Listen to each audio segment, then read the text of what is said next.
Live from Manchester Morgue mostly contains spoilers. Mostly. This is not a dream. We are using your preferred podcast provider as a receiver.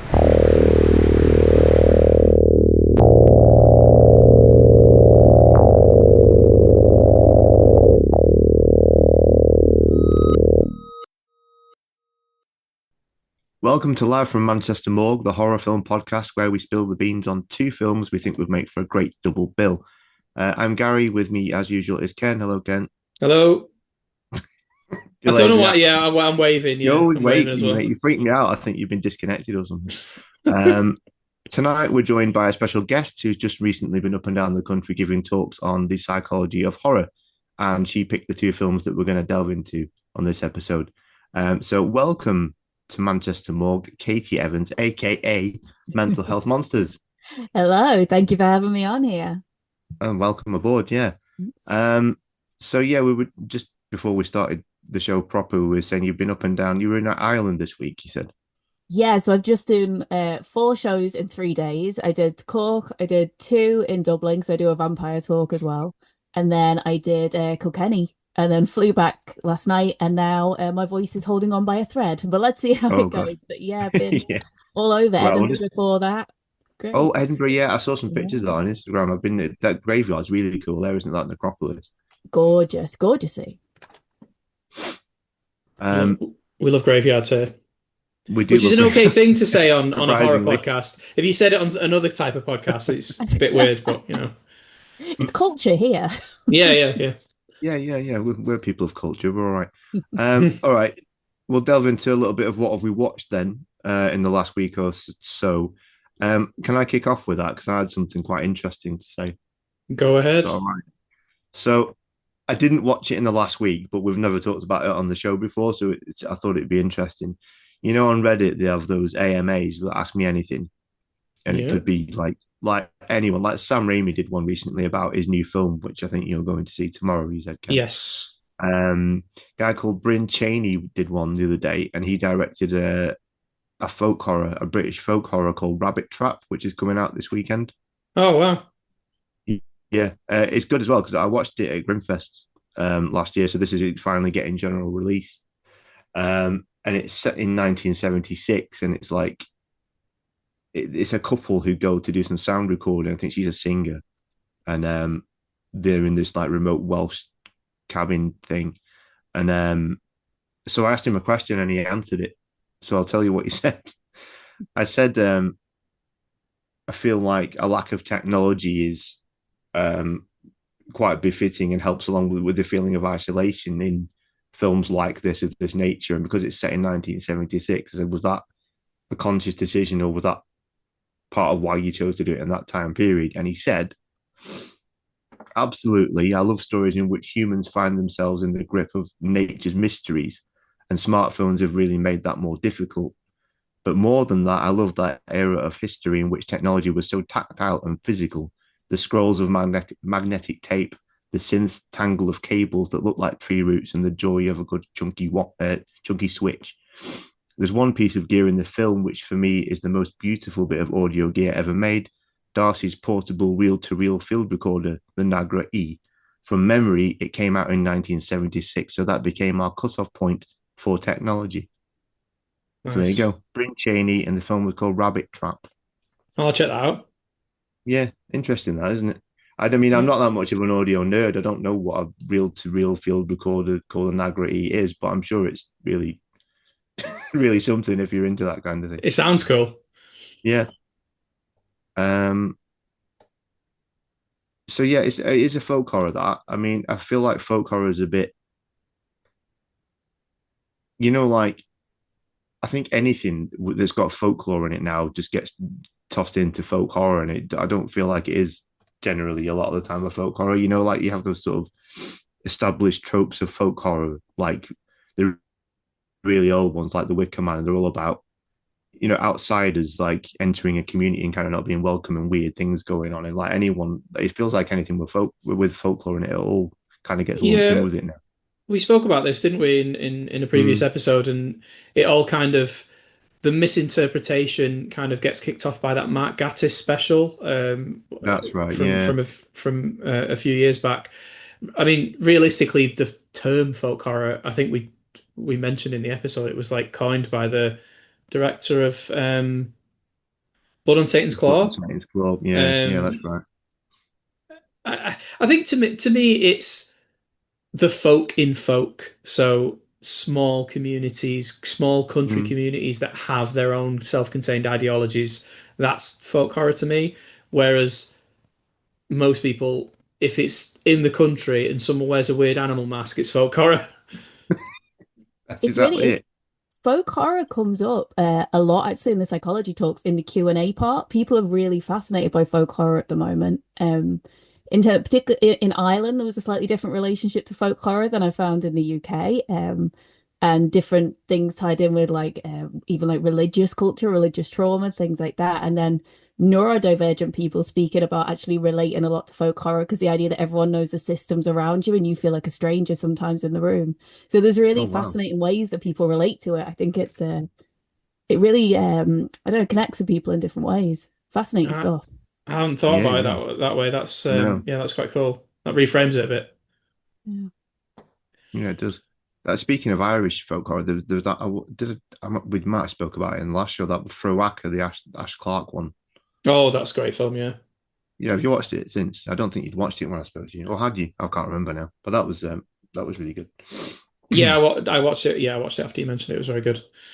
Um, it, in terms of what I've watched, Primate. So, disclaimer, we were provided preview screening tickets from Paramount via Grimfest. So Yeah, I went to Casey, we're see. getting famous now. People are I sending know. us tickets to go and see things. We're very excited. I could So tell. I went to the Manchester Odeon and I went up to the guests and I went up to the desk. They were doing like a raffle for Grimfest and they were like, and I was like, so I've got these like preview screening tickets and I don't know where is it assigned seating? It's like, oh, are you a guest? And I'm like, yes, I am a special guest. Um, but yeah, we saw Primate, um, which was good. So it's Johannes Roberts, who made 47 meters down, 47 meters down, uncaged, and a few other stuff. So he's kind of familiar with animal-based horror, and it's essentially can be summed up in a very tiny sentence. Chimpanzee goes rabid and kills his family. Um, it feels to me now. I mentioned this in the blog post that I wrote for our site that the film, I don't know this for sure because I didn't kind of research heavy into it, but it feels to me that the subplot in Nope, Jordan Peele's Nope, about the chimpanzee that runs rampant, is probably the reason that this film exists because that was such an effective scene. Someone somewhere was like, "Have we got any killer chimpanzee scripts that we can greenlight?" But aside from that, it's a really effective, really gorgeous synth score, really simple throwback to like 1980s animal goes mental horror. Think of like Cujo and Alligator, stuff like that. The only gripe that I have about it is I wanted a bit more of an eco message. So it Uh, okay. so the chimp in it, Ben, which is a prolific name for a movie animal. He kind of goes. Gentle I Ben, mean, yeah, Gentle Ben and the bear. Ben the rat Ben from the sequel to Willard or the other way around, I forget. But yeah, he goes rabid pretty much from the start. In the opening scene, he tears someone's face off, and it's kind of explained a bit that they have the chimpanzee because the mother who has died was a linguist and wanted to kind of uh, communication between people and chimpanzees, fine. But then he goes rabid and then he's just a monster to run away from. And I kind of wanted at least some sort of mention of, maybe don't keep chimpanzees as pets or maybe don't Mm. cage nature, that sort of thing. But that wasn't there. And it's not even kind of tragic when Ben dies, and it's like he just got rabid because you kept him in a cage. But it was a good film. It was a good film. If you want to go and see a rabid chimp, so I spoke to a friend of mine about it, and I said, I did my kind of gripe, and I was like, oh, and she was just like, yeah, I wanted to see a chimpanzee rip someone's face off, and I got what I wanted. So okay, so that was Yeah, Primate. fair enough. Go see it; it's good It sounds fun. like yeah, it sounds fun. Yeah. Did that did that not happen to someone in real life in the 80s? Someone had a Yeah, captive when it pulled their face off. I'm yes, sure I remember that It happening. did. she was left quite in a Yeah. bad state for the rest of her life. Yeah. Don't fuck around with nature, guys. No, don't keep chimps. No. And that's the No. message. Yeah. Best message we've got Well, on this show so far. Um, right. So I don't think I mentioned this in the intro, did I? The films we're talking about tonight are Ginger Snaps and Jennifer's Body, um, which Katie, you kindly those were your choices. Have you got a? I mean, I was rewatching Jennifer's Body last night, and I can see that there are a lot of thematic links. What made you want to talk about these two in particular? they are two films that I just love, where at various points I think I've wanted to be the lead character in them. I think it's really interesting that you encounter most Halloweens, people want to dress up as Ginger and Jennifer, and I think there's a good reason. I certainly have. Um, I really like the themes through them of the monstrous feminine. There is a lot around kind of what it is to be feminine within the film. There is a lot of kind of relationships within it. There's a lot around kind of queerness even within the film. So it kind of covers a lot that I find incredibly interesting, that I use in my therapy work a lot, and that I personally find quite important. So, and I also think Jennifer's Body particularly was a bit of a victim of its own marketing campaign, where they took Oh yeah. essentially a monster. They took a film about the monstrous feminine and sold it to teenage boys, and it's like that didn't work. So I think for people to kind of rediscover what films are about and the real kind of depth that goes underneath them is really cool. I think now that they've been kind of re-examined and they're Yeah, becoming popular kind of cult films again. Now people are seeing them for what they are.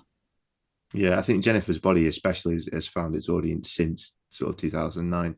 Yes. Um, we'll dive into Jennifer's Body first, then I think. I'll just read out before we get in proper. We had some interactions on the Blue Sky because that's pretty much the app that we get the most traction on in social media. We had some comments from some people who follow us on there about the films. So I put it out there. What do you think of these two films, essentially?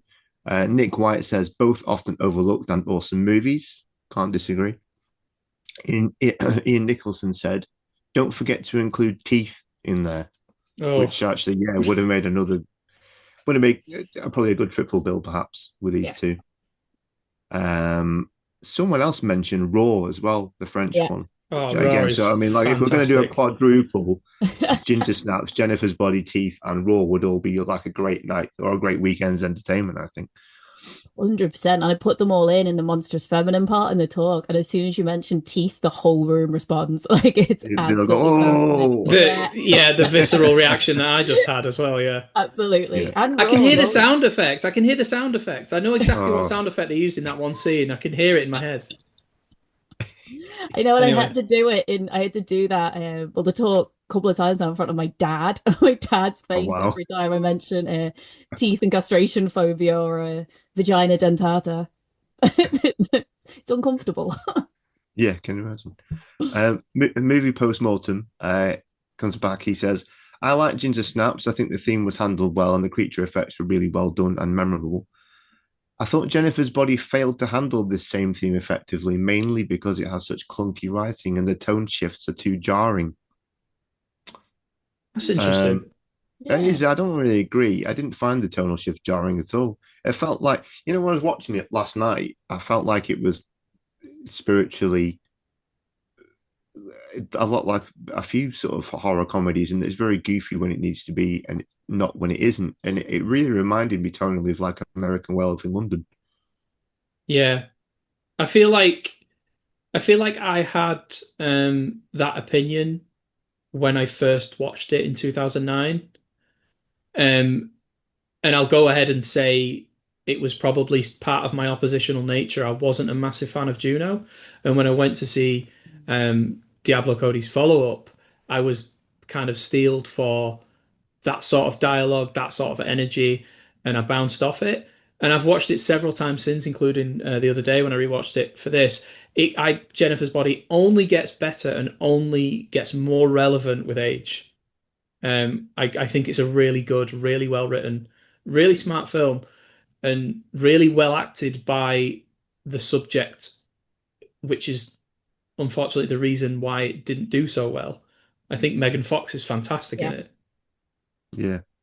I love Megan Fox, but I do think that, as you say, that potentially that was part of the issue as well. I don't know if people took it as seriously because it was Megan Fox, but at the same time, it's a young girl whose sexuality is the threat. And so having this kind of beautiful actress in it doing an incredible job works so well. I think a lot of things went against it when it came out. Especially the picture on the front that seems to have nothing to do with the film. They're just sat on the desk. Yeah, On the yeah. desk, yeah, yeah. Yeah.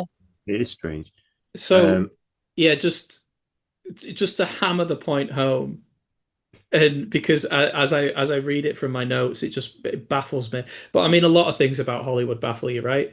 But you've got the follow up, Diablo Cody's follow up to Juno, a big indie hit, which was about teen pregnancy. It was about like families. It was about it wasn't mass appeal. And then you've got Karen Kusama, who has only almost exclusively made films that deconstruct feminine archetypes, girl fight specific. I mean, Destroyer was after Jennifer's Body, but she made Destroyer, which is kind of takes Nicole Kidman and just like drags her across concrete. And then they make this film, and the ad campaign, the entire ad campaign is marketed on lesbian kisses Yep. and Megan Fox's boobs.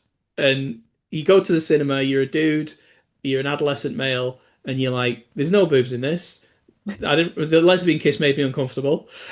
It baffles me. But isn't it kind of interesting that that is the stuff that I guess she was using to lure people in the film? It's around kind of the lure of the potential threat of female sexuality, and yet the marketing campaign utilized it in completely the wrong kind of way. Yeah. It's like Yeah. the same things that they are relevant to the film, but it just didn't work what it was. And I was a bit like hesitant around it, even though I do love Megan. I was still a bit like, oh, what's it going to be like? And actually seeing it, I think you're right. I think the more you watch it and the more you kind of get it, the better it gets every time. I mean, thematically as well, this is almost 10 years before Weinstein. Um, and think Weinstein, Me Too, all that sort of stuff. And it's about, Jennifer isn't strictly a monster. She's a woman that's been exploited by powerful men, Yeah. and she's in this kind of state that she can't kind of help being in. Um, I don't even think truly. I think it's mentioned in the film. It might be mentioned in the film that she's a succubus, but I know it was marketed on her being a succubus. Mhm. And that kind of has its own connotations that aren't really true for the film. But now that we're in a world of every other day, like someone in a band or a politician or someone has found out to be, it's very prescient, or it was prescient at the time. It is. And I love the fact that they use an indie band. Like I just think it makes so like it's the fact originally I think they were going to use a metal band. And they were like, what's more kind of sinister in this? And they utilized an indie kind of softer rock band.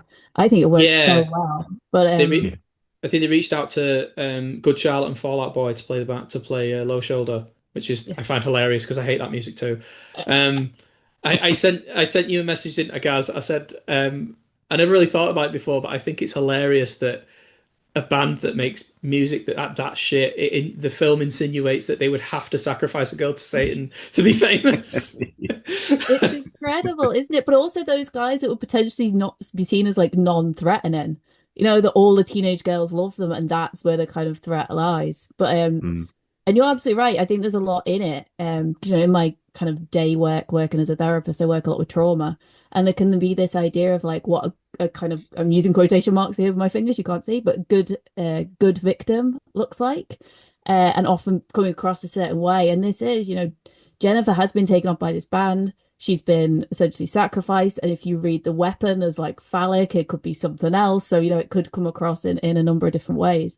And then she turns what is perceived monstrous. And I think you can be perceived a little bit in life sometimes as monstrous if you're responding to things in a way that's seen as unacceptable or problematic. If there's rage, if you respond in a sexualized way. So I think it's really clever in the way it approaches quite a human issue and way of dealing with things.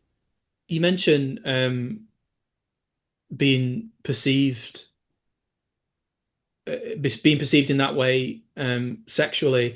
I find it really interesting. I read a take on this that I found interesting, that one of the things that the film looks at is it's confrontational in its depiction of um, just the natural sexuality of teenage girls. Mhm. And Ginger Snaps is very much to that Yeah. extent as well.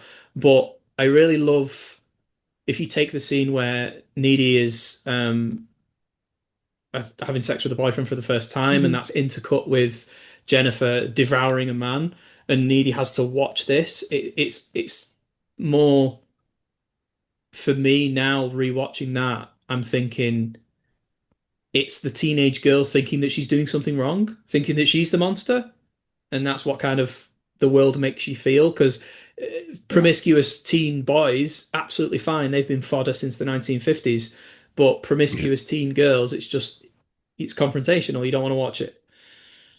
Yeah, it's called like the abject, isn't it? Or I think these films are described as the radical abject, like the Yeah. parts of femininity that aren't acceptable. And this says that it's the danger of the girl coming of age, which I know you've had like talk about The Exorcist in different ways on this, but some people look at The Exorcist as a coming of age film of like the young girl who suddenly becomes possessed by something within. There's sexual elements to it and the danger to it. Throughout horror, there's so much of and the four films that were mentioned before, particularly the danger of the young girl somewhere coming to a point in her life where she connects with her sexuality in a certain way. It kind of paints Jennifer's transformation as kind of not a negative thing. Mm. Interesting that, for after watching Jennifer's Body, and I've reframed my relationship with Diablo Cody's writing since I was like a snot-nosed little edgelord 10, 15 years ago. And I watched Lisa Frankenstein after Yeah. Jennifer's Body, which again is an incredibly dark film, but also incredibly light-hearted, in which the main character is like a serial murderer with, her own set of mental health problems that kind of has a fairy tale ending. Um, and I think that kind of suits with Jennifer's Body, in that it's important that Needy gets a bit of Jennifer's power by the end and kind of destroys these kind of guys. It's Yeah, what a strange film. I distinctly remember watching it for the first time at the cinema, and I came out, I was like, yeah, that was not for me. It wasn't great. And I watched it like subsequent times, and I watched it the other day, and I'm like, wow, that was really, really smart. And it makes me think every time I see it. It is fascinating. There's a lot about, you mentioned Needy as well. There's a lot about sisterhood and female friendships and the kind of almost competitive but connected nature of the friendships where you kind of have a bit of a power dynamic in there, but ultimately she needs Needy, and you get a sense of her insecurities about her kind of having been an ex-beauty pageant queen, and the kind of comments that Needy throws back at her about needing laxatives to stay thin and stuff like that. Which can be read in this just kind of like teen girl kind of dialogue, but it really gets into the insecurities of these teen girl friendships. And ultimately, she kind of empowers Needy in the end, as you say. Mm. Needy kind of takes a bit of what happened to Jennifer and utilizes it in quite a powerful way. And I love her as a final girl. I think she's a great final girl. Yeah, yeah, and it's interesting as well that both these films, um, the control dynamic is there far before the supernatural dynamic. Hmm. Yeah, absolutely. I read as well, just an aside about Megan Fox's performance. I also love Megan Fox. She's only kind of done really interesting things after Transformers, and after working with Michael Bay. Um, she was in a great film called Pride, by Michael J. Bassett, which was like that had an eco message about lions. Yes. But also in Jennifer's Body, I read that she played it deliberately toning down how she would usually act because in your Transformers, in this and that, she's kind of she has a certain body language, she has a certain way of presenting herself, but in Jennifer's Body, she dialed all that down so she was more kind of vacant, like a predator waiting to kind of pounce, which I Yeah. think is really cool. It is like there's lots of you know, different elements to the character of Jennifer, even when she's waiting to talk to the band and she's so nervous, she's all like playing it so confident. Yeah. And so like, yeah, I know what I'm doing here, and then gets to the front and she's clearly like a shy, small town girl that's trying to give them a shot, and it's just like there's so many different levels to her character that makes it more empathetic when you see what happens to her, I think, anyway. Yeah, definitely. Just reminded me of something you said before. My favorite line in the movie, "Hell is a teenage girl." Yeah. Yeah.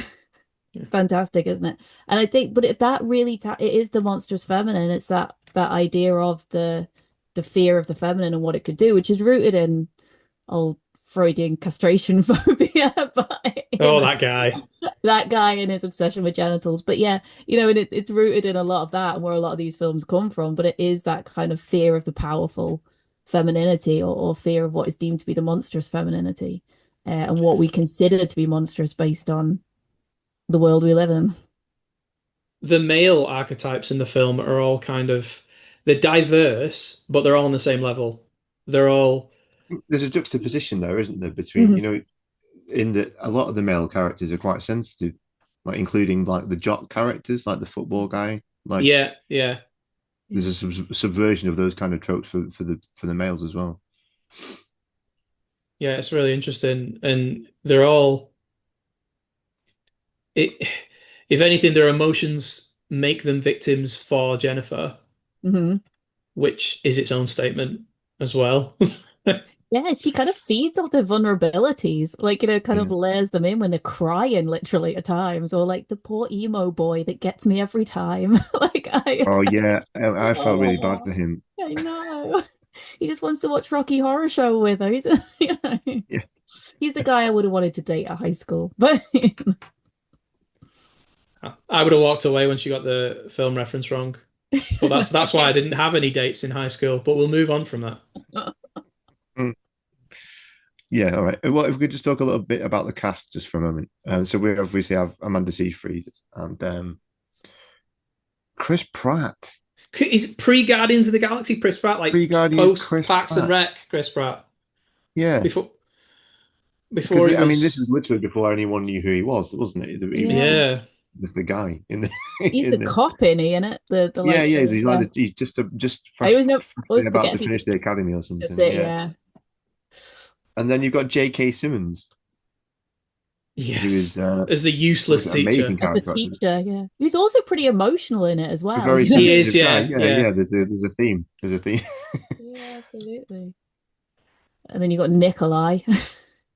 Yeah. Um, Oh, that here's was another the low shoulder. Is it Adam Brody? Adam Brady's, yeah, Nikolai Adam is Brody. Yeah, he does very good in that. Low shoulder songs written and performed by Ryan Levine. yes. But I love there's a quote about guys wearing eyeliner or something in it that always I can't remember it now, but it's like, oh, it just gets me every time. Yeah. Got good Yeah, I also hairline. got to the end of that film thinking, fucking hell, I never want to hear that song again. I think Yeah. they overplayed it, obviously, with the great effect and on purpose to make you feel Yes, that way, because that's how it is when bands get that one ubiquitous song that is just everywhere all the time. But it's very absolutely. expertly done. Yeah, and they give like $1 or something to the fund and everyone praises them for it. It's like amazing. Yeah, exactly. Yeah, yeah. Those guys exist. They Yeah, do. A sure. lot of them do. Speaking of the soundtrack, so it's obviously it's a whole song, is Jennifer's Body of Live Through Yeah. This. Yes. Um, and then a whole appear on the soundtrack at the end, but it's Violet. It's Like, Violet, yeah. why didn't they have the Jennifer's rights to Jennifer's Body? That was so weird. It was like, I know It's I a great find it song interesting. though. Jennifer, fantastic song. I love yeah, yeah, Hold so much. yeah, I whole love of that banging. these films kind of tie in with that whole Riot Girl kind of female punk kind of movement. But yeah, I love the fact that the song isn't even in the film. It's Yeah, it was really fun. brilliant. Right at the end, I noticed. So I'm just going through my notes. I did actually take some notes. I'm You semi-professional. did take notes this Uh, time. Okay. I did. You'll be surprised to hear. Right at the very end, Lance Henriksen turns up in a little weird cameo. Oh That was cool. yeah. Yeah, just out of nowhere, he picks Needy up when she's hitchhiking Yeah. away from the Yes. hospital. Lance Henriksen. Well, you would cast him. He was probably walking past or something. If I could cast him in, and if I was a film director, I'd find a way to put Lance Henriksen in my film. Yeah, but it seems like a very strange. Well, I mean, obviously he's kind of horror royalty, isn't he? He's Lance. He's been in Yeah. a lot of stuff, but just to have him there was really nice. My Um, my Lance Henriksen story is that I was a classic convention nerd, and he had to do the five finger fillet on about well, 100 people, and I could see every single person asking for a picture while he was doing five finger fillet with a felt tip, and I got to him and I stared at him in silence, and he looked at me and he just went, "Oh, come on, man." I'm like, "Please." So there's a picture of me just beaming while he's trying to stab my fingers with a felt tip. Nice guy. This is just a convention story, but I met Doug Bradley the other day at the Silver Screen convention, and Oh wow. he called me a wool, a what? A A wool? wool. a woolly back because I'm Oh, from the edges of Liverpool, and it's like because he's from Liverpool, um, right. and so he asked me where I was from, and when I said the area Liverpool from, he called me a wool, which is a bit offensive. So I got Wow. called a wool Okay. by Pinhead. Oh, wow. Well, he is a Cenobite. What did you expect? He's a health Yeah, priest. It's true. It's I, true. there was a really funny video of him doing the rounds quite recently where he was doing Pinhead's lines as in Yeah, his proper Scouse accent. That was Scouse really fun. Pinhead. Brilliant. Sorry, I distracted. Carry on. Oh no, no, not at all. No. Right. So I'll finish off on the comments if that's all right, and we'll dive into Ginger Snaps. Um, so Jack likes films is his handle. He said fully recommend both of these. Well, thank you. We watched them. Um, Le- Lexi says Ginger snapped so Jennifer could body. That's a That's good quote, isn't it?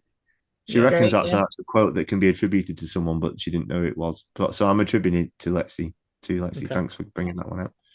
And the last one, Daisy says, I haven't seen the first one, which was Jennifer's Body, but I greatly enjoyed the Ginger Snaps films. I'm glad to see them recognised.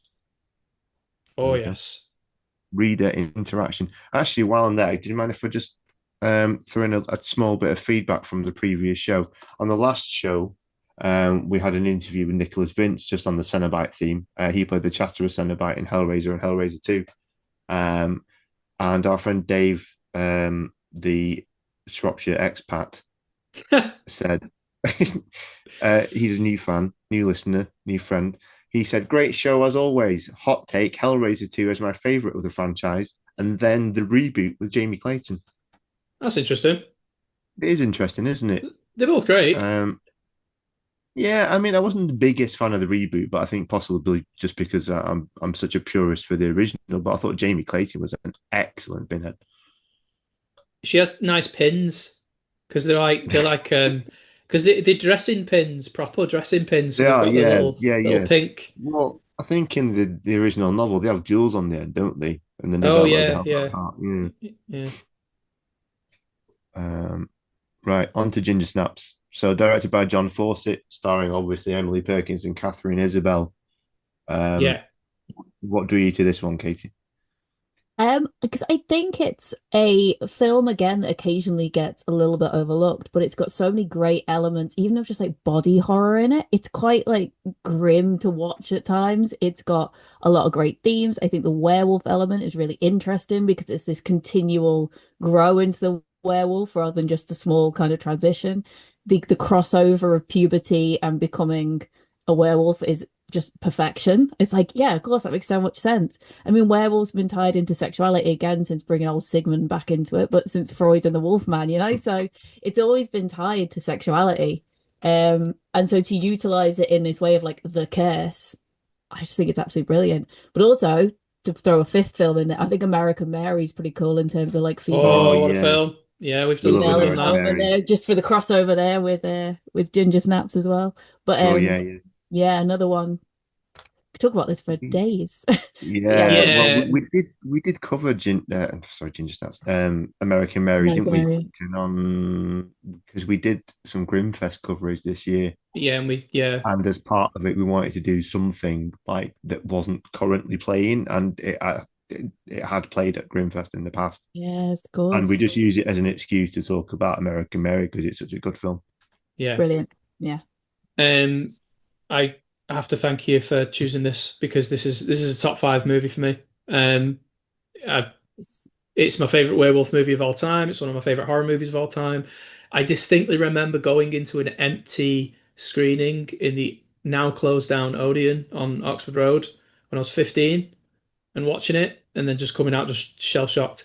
Like so many different things exposed to a teenage boy about kind of female adolescence and in the framing of a werewolf movie. Mhm. So like just the I mean, I was a bit of an outcast when I was young and like one of the things that society kind of if you are kind of that archetype, one of the things that society kind of helps push you further into the corner is boys or girls or whoever you're attracted to. Yeah. But to watch a film where, there were girls that were like kind of like me, that were like kind of sitting at the back and not being popular and going through all this confusion about growing up and living in a weird suburb the way they hated everyone. Um, yeah, it was a very kind of life-changing movie for me. It is fantastic, and there's so much commentary on what girls should be or what they should what they don't do. The fact they're like, well, no one will ever think we did this because they never think girls do this kind of stuff. There's so much commentary on like perception, and they really are those kind of. I just think they're so cool. But that's the problem. You watch them, you're like, those girls are so cool. Like I'd kind of want to be a bit like them in high school, even though I was, but without the edge. I was just a very shy weirdo in high school. But from the moment it opens, I was just hooked on the way they were presenting them, just with the images, like the Polaroids of the death scenes and all the different stuff. Oh, it's just perfection. Yeah, they were totally edgelords, and as an edgelord, I appreciated being. I felt seen. Um, but yeah, I've kind of delved into this over the years. It's one of my all three. I love all three films, specifically Ginger Snaps Unleashed, the second one. Yes. Um, but Karen Walton, the writer, she kind of was coaxed into writing it by John Fawcett. She wasn't really interested. She didn't really like horror, but then she thought kind of how she could bring that female perspective to kind of an almost tired male leading genre, and kind of do something different with it. Which is, I'm sure every screenwriter ever who's written something in any genre thinks something similar. But, she did it. I Yeah. think the landscape of horror was shifted by Ginger Snaps, even though it wasn't a hugely popular movie. It certainly went on to kind of inform a lot of kind of specifically female archetypes in horror. Yeah. Um, and like you say, it's a complete kind of parallel telling of like being an adolescent woman, like coming of age, getting a period for the first time, all that good stuff. But you're Yes. also turning into a monster. And the commentary on the new disc for Ginger Snaps, which is I would highly recommend everyone get the Ginger Snaps trilogy box set. It's amazing. Um, Walton, when she was thinking of how to kind of go about writing it, she thought perhaps being a teenage girl is like becoming a monster. Yeah. Yeah. When you watch the scenes where she's just like desperately trying to shave her legs, but it's like Yeah, that kind of grating, painful element. And Yeah. you're like, what is happening now? Like, where's this thing coming from? yeah, It's such a good representation of it, but also for like the younger sister, if we kind of bridge it, watching this transformation happening to an older sibling and feeling the kind of distance. And I know there's been some talk about like taboo and almost kind of incesty kind of elements to their relationship. The comment of like it's like we're not even related anymore, and there's all these kind of different readings of it. But even just that kind of sister relationship and the depth of watching that person change in front of you and feeling the change happen, like absolutely fascinating the way it's done. yeah. It always makes me sad when they kind of drift apart. Yeah. And then by the end they're not even kind of the same. Yeah. I wanted to ask you specifically, Katie, um, the writer again talks a lot about the cost of a healthy ego, which I found interesting. So Ginger, uh, probably towards the tail end of her transformation, she feels great about herself. There's that Yeah. great scene where she kind of walks through the corridors of the high school. She feels sexy, she feels seen, but it comes at the cost of becoming something monstrous. Like, how do you feel about that? I think it's that element's really interesting because it's in terms of ego, but also in terms of like the again the kind of radical abject. So it's been read in two different ways. I guess one side of it is seeing that something is sacrificed, that you become dangerous in or you become monstrous in kind of becoming that confident, sexual, popular, like more popular kid. And then the other side, it gets written by, I think it might be Julia Kristeva's kind of thinking, or Barbara Creed, looking at the kind of radical abject that she becomes so abject that it's almost like rebellious. It's like a kind of empowerment in its abjectness. So I guess that part can be kind of, I guess if it's coming from the writer, it's that side of Mm. who am I to criticize the person who actually wrote the thing? But I think there are different ways to look at it because some people see it as like, well, okay, yeah, she had to become this monstrous person and ultimately like die um for that kind of experience of confidence and popularity and sexuality and it's destructive in its nature, but also it's so confronting to see that coming from a teenage girl that there's something empowering about it. So I find that part of it really fascinating. People kind of see it in slightly different ways as well. And then if you use what we were talking about Jennifer's body to then reframe that in Ginger Snaps, it's not necessarily a bad thing that Ginger's turning into what she is. It's just that kind of the world around her that thinks she's a Yeah. monster. Um, it's a really interesting kind of side note to that is early kind of classification board screenings in Canada for the Right. film. They repeatedly flagged the scene in the back seat where Ginger's with well, the guy she turns into a werewolf. Yes. Yeah. Um, and they frowned upon it because it seemed like sexual coercion, which both writer and director were like, "You mean like decades of cinema where Yeah. guys have been doing that to women?" Right.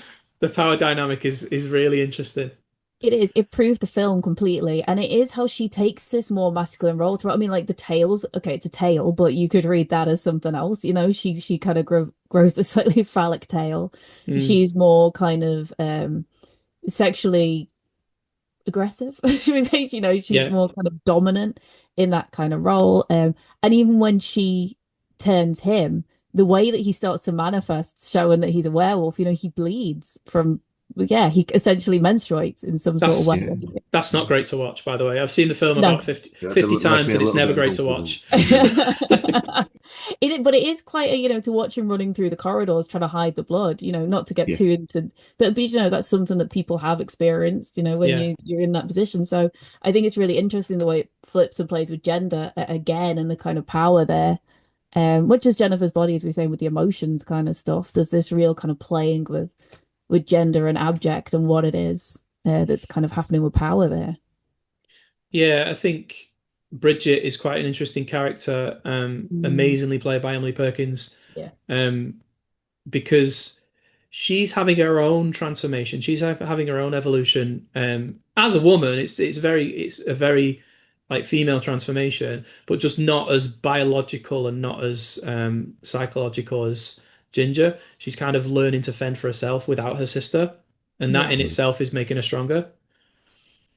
Absolutely. And then obviously by two, she's like she's so strong and so and it's interesting because she's like the you know like you get the vampires with a soul, she's like the werewolf with a soul. Do you know what I mean? Yeah, She's like the unwilling, but there's but yeah, she absolutely goes through a transformation. And there's lots of thinking around kind of sexuality there as well, you know, that Ginger's kind of chasing off after the boys and she's not really interested in. And is there something there around kind of loss of sisterhood, but also realizing potentially where her own sexuality sits. So there's lots of thinking around Bridget's character, who's equally as kind of complex, I think, as Ginger, even though you're watching Ginger's play out in this far more physical, as you say, or visceral way. She's yeah. having to become someone different in the world.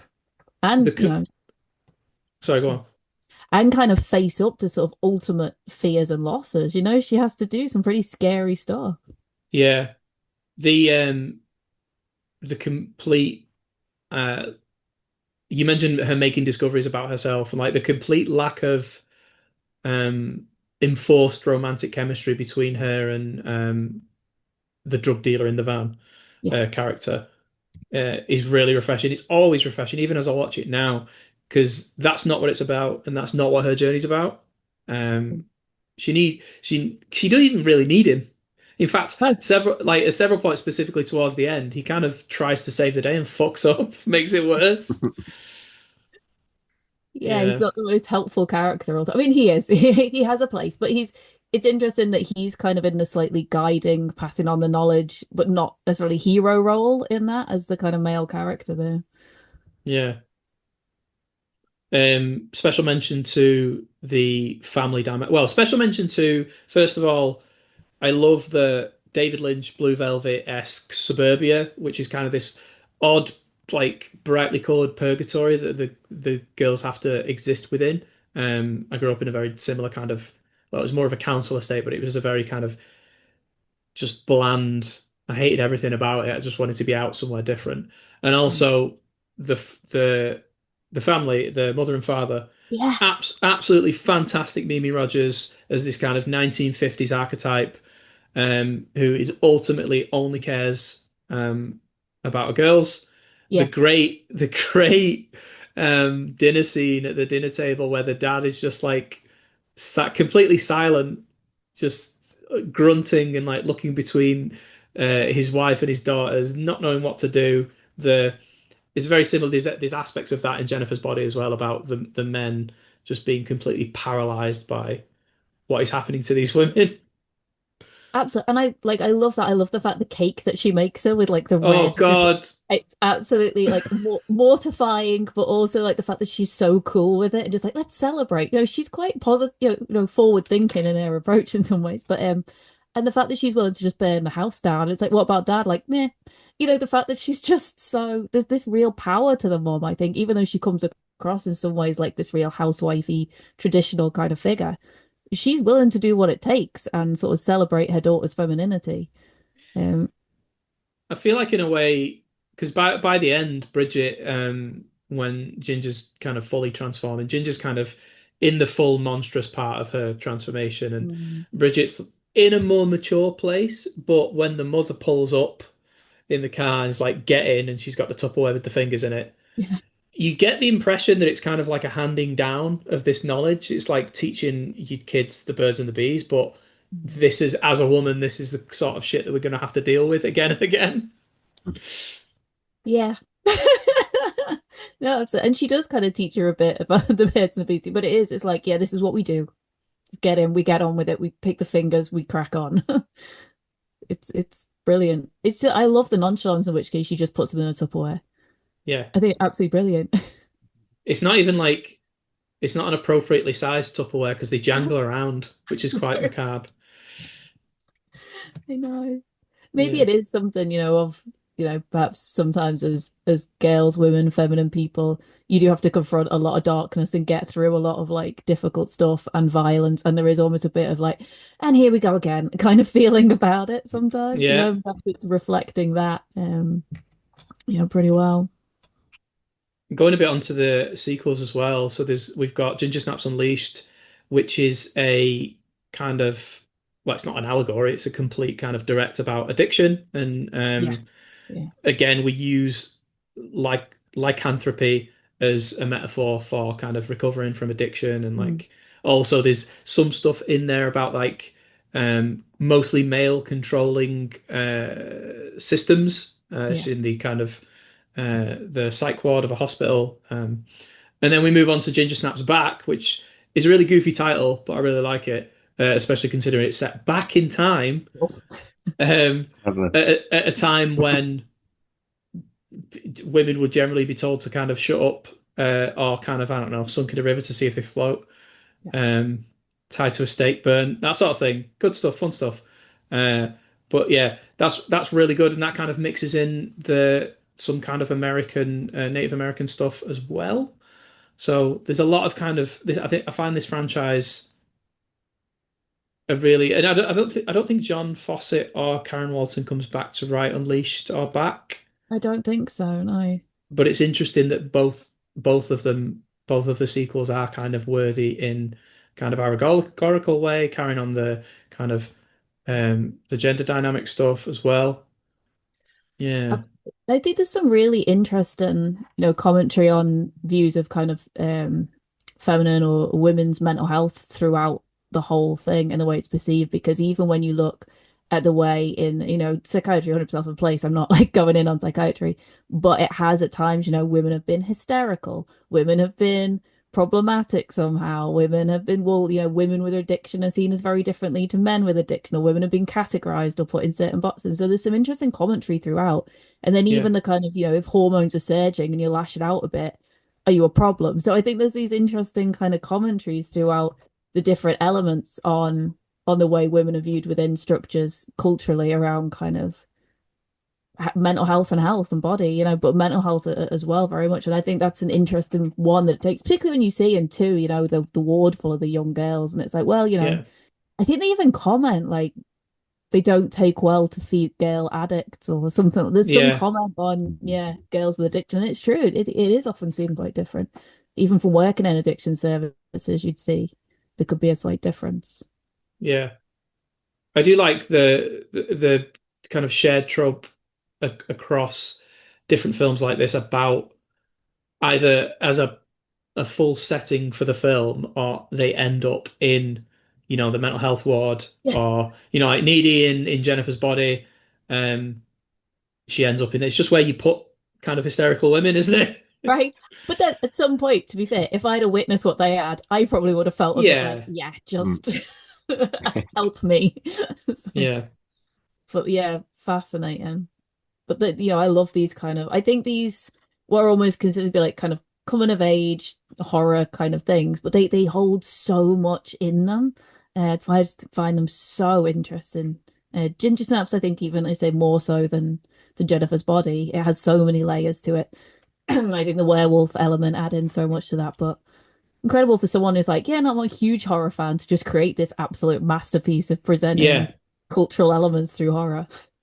yeah. Crazy.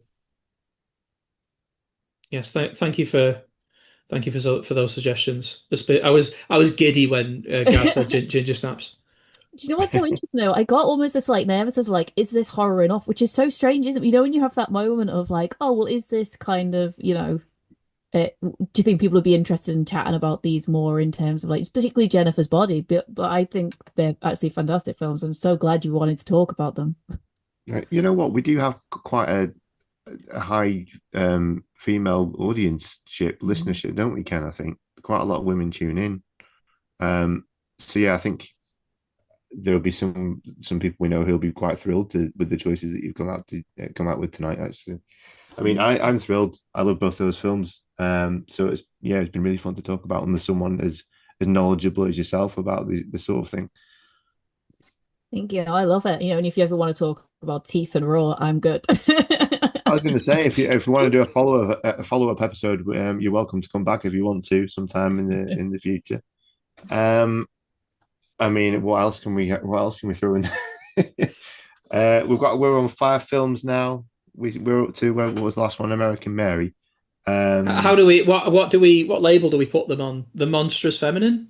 Monstrous feminine, yeah. The monstrous Yeah. feminine. I mean, it's looked at through I guess the lens potentially in different ways of the vagina dentata. Some very literal, some Mm, more yeah. just the power of women to take or destroy.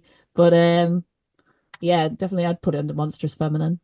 yeah. Well, I can move quite nicely into what before we wrap up. I wanted to mention a couple of things that we've got coming up on the show. So next month we have a scheduled interview with John Adams and Toby Poser, who are better known as the Adams Family. So adding a sixth film there, I think Hellbender would also be very much in keeping with what we've been talking about. Yeah, So we're actually 1000%. going to Yeah. talk to them about Hellbender. That's what we're going to schedule. That's what we're scheduled to chat with them about. But they have got a new film out, haven't they? Mother of Called Lies. Mother Mother of of Flies, sorry. Yeah. Flies. Yeah. So that'll be fun. And weirdly, also sort of in keeping with the theme again, we've got not quite an interview because he's got his hands a little bit full, but the guy who directed Jacob's Wife, Travis Stevens, he's asked us if we can throw in some questions over about Jacob's Wife because we wanted to cover that. So we're going to do that, and we'll be able to read out what he's got to say about the making of that film. Again, we wanted to cover that, which is a great vampire movie, Barbara Crampton, and in keeping with the theme, except as opposed to being a young woman, it's about a middle-aged woman finding empowerment in this in the monstrous. Yeah, so Great they're film. coming up on the show. But yeah, we'll wrap it up there. So tune in next time for some more shenanigans. Katie Evan, thank you so much for coming on. It's been a real Thank pleasure. you so much. Very, very educational. Thank you so much for having me. Loved it. Cool. We'll invite you back. Don't worry. Thank you. Please do. All right. Right. Take care, everybody. And thanks for listening to Live from Manchester Morgue. We'll speak to you all very, very soon, hopefully. Take care now. See you later. See you later, all. Bye. Live from Manchester Morgue is an independent horror movie podcast, researched, written, produced and hosted by Gary Hames and Ken Talbot.